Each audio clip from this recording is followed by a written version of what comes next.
निहारिका सिंह, ये समझाइए जरा मुझे कि अभी भी ऐसा क्यों लगता है विपक्ष को कि उनके पास कोई मौका है गाहे बगाहे अलग अलग तरीके की बयानबाजी करना, क्योंकि एनडीए तो अपनी तस्वीर साफ कर चुका है ना, और ये बता चुका है कि कैसे वो 3.0 वर्जन में अब आगे बढ़ने वाला है। सब साथ हैं, आपने सुना नीतीश कुमार को भी, आपने सुना इसके साथ चंद्रबाबू नायडू को भी, सबकी बातें आप सुन रहे हैं। फिर कहां से स्कोप आपको नजर आता है कि कुछ गड़बड़ होने की संभावना है?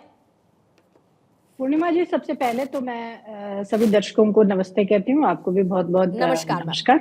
देखिए, जिस उद्देश्य को लेकर के इंडिया गठबंधन इस चुनाव में गया था, सबसे महत्वपूर्ण कार्य था कि पिछले 10 सालों में जो इस देश के अंदर हेट्रेड और जो इस देश के अंदर विघटनकारी ताकतें बहुत तेजी से सिर उठा रही थी, उनको रोकना इंडिया गठबंधन का सबसे बड़ा उद्देश्य था।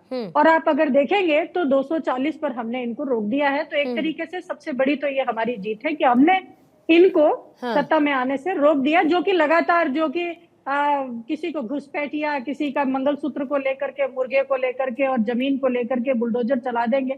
और राम मंदिर जैसे मुद्दे को, जो इस देश के हर एक व्यक्ति का एक विशेष अधिकार है कि वो राम को मानते हैं, राम को पूजते हैं, उसका भी राजनीतिक उपयोग करने का इन्होंने, बीजेपी ने उपयोग किया। खासकर नरेंद्र मोदी जी ने इसका उपयोग किया भाषणों से, और मोदी की गारंटी नाम से ये पूरा कैंपेन इन्होंने किया। तो मैं सबसे पहले तो इंडिया गठबंधन के जितने भी हमारे मतदाता हैं, इस देश के मतदाता, मैं उनको बहुत बहुत धन्यवाद देती हूँ कि इस कोशिश पर उन्होंने पूर्ण विराम लगाया और इसको रोका।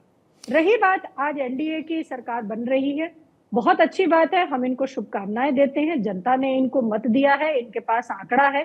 लोकतंत्र के अंदर नंबर गेम सबसे इंपॉर्टेंट होता है, नंबर्स इंपॉर्टेंट होते हैं, इनके पास में नंबर्स है। तो हमारी शुभकामनाएं इनके पास है। चलिए, ये बहुत अच्छी बात है कि आपने ये बात मानी। एक छोटा छोटा ओपनिंग स्टेटमेंट लेके मैम डिबेट को मैं ओपन करूंगी, लेकिन क्योंकि आपने ये बात मानी कि नंबर गेम बहुत इंपॉर्टेंट है और उस नंबर गेम में आप जहां पर हैं, बीजेपी उससे बहुत बेहतर स्थिति में है।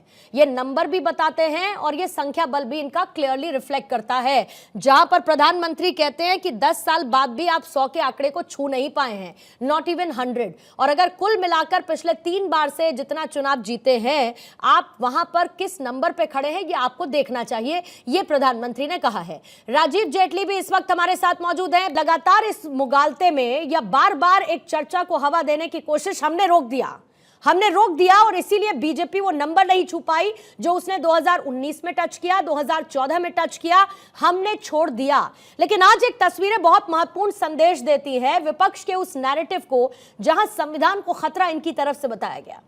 प्रधानमंत्री उस संविधान को अपने माथे पर छुआते हैं। इसके साथ जो आपके मार्गदर्शक मंडल के लोग हैं उनसे मुलाकात करते हैं, उनका क्या कहना है उसको समझते हैं।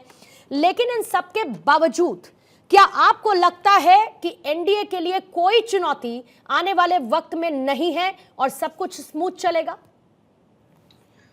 बिल्कुल, देखिए, अगर आप इसको ध्यान से देखें तो झूठ यहां पर उजागर होता है कि देश के प्रधानमंत्री नरेंद्र मोदी जी सबसे पहले संविधान को नमन किया। संविधान को नमन करने का मतलब हम इस संविधान के साथ जुड़े हुए, संविधान में कोई परिवर्तन नहीं कर सकता है।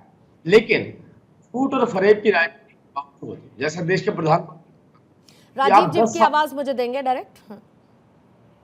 10 साल के बाद भी आप 100 का आंकड़ा टच, कितना झूठ आप संविधान की लेकर के हाथ इस कॉन्फ्रेंस करते रहे, संविधान की किताब लेकर के पब्लिक प्लेटफॉर्म पे स्पीचेस देते रहे, भाषण देते रहे और झूठ बोलते रहे।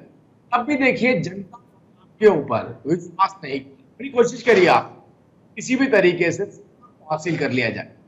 ताकि लड़ाई किस हद तक इस देश की राजीव जी आप जो कह रहे हैं वो सुनना बहुत महत्वपूर्ण है, लेकिन आपकी वॉइस बीच में डाउन जा रही है, दब रहा है थोड़ा सा। मैं एक बार फिर से आपको कनेक्ट करती हूँ, फिर आप से रिक्वेस्ट करूंगी कि अपनी बात को आप दोहराइएगा।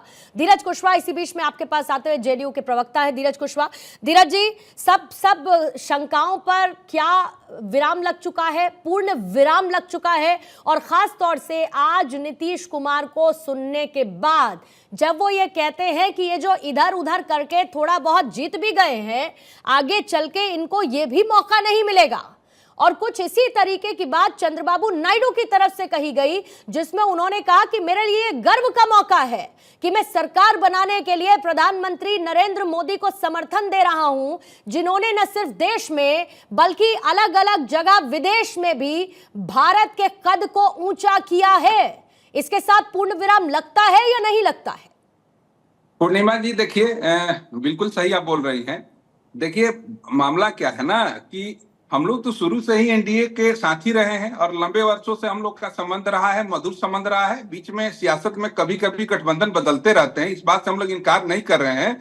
लेकिन माननीय मुख्यमंत्री जी ने आज स्पष्ट कह भी दिया, और उससे पहले हम लोग का जो संसदीय दल का बैठक भी था उसमें हम लोगों ने निर्णय लिया और हम लोग एनडीए के साथ है और मजबूती से है। अब ये लोगों को बताना चाहिए, जो इंडी गठबंधन वाले, जो लोग विधवा विलाप किया करते थे कि ईवीएम हैक कर लिया जाता है या बैलेट पेपर की गिनती में गड़बड़ी होती है, या माननीय नरेंद्र मोदी जी ने भारत के तमाम संस्थाओं पे अपने लोगों को बैठा रखा है, यहां तक कि सर्वोच्च न्यायालय के सीजीआई पर भी ये लोग सवाल खड़ा करते थे। आप लोगों को सवाल पूछना चाहिए कि ये लोग अब क्यों नहीं सवाल उठा रहे हैं। देखिए भारत की जनता ने जो जनादेश दिया है उसको हम लोग स्वीकार करते हैं, और जो लोग कहते हैं कि 303 से 240 पर आ गए हम लोग, और वो लोग कहते हैं कि नैतिकता के आधार पर प्रधानमंत्री जी को माफी और इस्तीफा देना चाहिए, तो हम लोग कहते हैं कि जो कांग्रेस 60 सालों से शासन कर रही थी और उसके बाद में 99 सीटों पर आ गई, 3 लोग को तो पानी में डूब मरने वाली स्थिति है। तो समझ रही है, बिहार की जनता ने भी मान लिया है कि नीतीश कुमार ही पसंद है। और जितने लोग विपक्षी लोग कहते थे कि नीतीश कुमार जी का नेतृत्व तो खत्म होने वाला है, नीतीश कुमार जी की पार्टी खत्म होने वाली है, नीतीश कुमार जी की विचारधारा खत्म होने वाली है, तो माननीय नीतीश कुमार जी फिर से आ गए और हम लोग कह रहे हैं कि टाइगर अभी जिंदा है, अभी खेल बाकी है। ये लोग क्या कहेंगे? टाइगर जिंदा है, ये तो साफ सब जानते हैं कि टाइगर जिंदा है। और नीतीश आप जानती हैं पूर्णिमा जी, है कहना कि माननीय नीतीश कुमार जी ने किसी भी गठबंधन में रहा, उनका सर्वप्रथम विकास मुद्दा रहा है और लोगों का भलाई कैसे किया जाए। उन्होंने अब कभी भी अपने व्यक्तिगत स्वार्थ के लिए राजनीति नहीं किया है, किसी भी गठबंधन में रहे अपने सिद्धांतों पर उन्होंने काम किया है। लेकिन कुछ लोग जिस दिन से परिणाम घोषित हुआ है भ्रम फैलाने में लगे हुए थे कि माननीय मुख्यमंत्री जी को इंडी गठबंधन से ऑफर आ रहे हैं, जो कि आज माननीय मुख्यमंत्री जी ने उस पर विराम लगा दिया। और आप देखे होंगे बहुत संहितापूर्वक माननीय प्रधान जी को समर्थन दिए। धीरज जी सही बताइएगा, ऑफर आया था या नहीं, या उन्होंने रिजेक्ट कर दिया? सही बताइएगा। ऐसा नहीं पूर्णिमा जी, देखिए आप जानती हैं कि माननीय नीतीश कुमार जी ने बिहार के 13 से 14 करोड़ जनता को अपना परिवार मानते हैं, और उन्होंने उनसे वादा किया है कि देखिए हम बिहार का भला करेंगे। और शुरू से हम लोग का मांग एक रहा है, आप ध्यान रखिएगा, वो मांग को भी जरूर पूरा की जाएगी। क्योंकि है क्या ना कि बिहार जो है पिछड़ा हुआ एक प्रदेश है, और माननीय मुख्यमंत्री जी हमेशा से कहते आ रहे हैं कि बिहार को स्पेशल पैकेज मिलना चाहिए, मिलेगा, हम लोग को पूर्ण विश्वास है। ठीक है, यानी कि एक बार फिर से आपने उस बात को दोहरा दिया कि बिहार के लिए विशेष राज्य वाली मांग जो है वो बरकरार रहेगी और होनी भी चाहिए, उसमें कोई दो राय नहीं है। क्योंकि आप जाहिर है कि पहले स्टेट को प्रायोरिटी पे रखेंगे और उसके बाद फिर इधर सेंटर की राजनीति होगी। वापस से राजीव जेटली एक बार फिर से आपके पास आते हुए अपनी बात को पूरा कीजिएगा, फिर फराज किदवई साहब आपके पास आती हूँ। मैं पूर्णिमा शायद मैं डिस्कनेक्ट हो गया था, तो मैं भी डिस्कनेक्ट हो गया था डिबेट से, तो वो इस विषय पे हम बोल रहे थे, आपको एक बार रिमाइंड करवाना। जी बिल्कुल, विषय इसी बात को लेकर था कि जो विपक्ष की तरफ से एक नैरेटिव फिर से सामने रखने की कोशिश की जा रही है कि टूट जाएगी, मध्यावधि चुनाव की तरफ है, कांग्रेस ये कह रही है, तमाम ये विपक्ष कह रहा है। कुल मिलाकर कहने का उनका मतलब ये है कि ये जो एनडीए आपकी, जिसको आपने new India developed aspirant India नाम दिया है, ये बिखरता हुआ नजर आएगा, सरकार 5 साल नहीं चल पाएगी। और दूसरा, प्रधानमंत्री मोदी का संविधान को माथे पे छुआना उस नैरेटिव को भी खंड खंड करता है, जो लगातार विपक्ष कहता रहा कि संविधान खत्म हो जाएगा अगर तीसरी बार मोदी सरकार आ गई तो। हाँ बिल्कुल, आपकी बात सही है कि आप देखिए जिस तरीके से आज पार्लियामेंट के अंदर आते ही प्रधानमंत्री नरेंद्र मोदी जी ने सबसे पहले संविधान को खत्म किया, और जिस झूठ और फरेब की राजनीति उन्होंने की, उस झूठ और फरेब की राजनीति के बाद ये 3 नहीं पहुंच पाए, बार कोशिश, सत्ता की लड़ाई थी। अगर सत्ता की लड़ाई ना होती तो मुझे लगता है कि झूठ का सहारा ना लेना पड़ता। लेकिन क्योंकि इस देश के अंदर, इस देश के निवासी जानते हैं कि इस देश को मजबूती से कौन चला सकता है, एनडीए के सभी पार्टनर जानते हैं कि इस देश के अंदर बेहतर नेतृत्व कौन दे सकता है, और मुझे लगता है कि शायद जो लोग हमारे साथ नहीं है, हो सकता है कि वो इंडी अलायंस के अंदर हो, उसके अंदर भी जो ऐसे नेता होंगे या कोई घटक दल होंगे, उनको भी एहसास तो होगा कि बेहतर हुआ कि हमारी सरकार नहीं बनी, कुछ वक्त देश को दे देता, उसके बाद हम राजनीति कर लेंगे। ये मजबूरी कांग्रेस की नहीं हो सकती है, ये मजबूरी कांग्रेस की हो सकती है कि उन्हें सत्ता चाहिए, लेकिन अगर कोई ईमानदार व्यक्ति है तो वो कहेगा कि देश के लिए मैं अपनी थोड़ी सी राजनीति करता हूँ।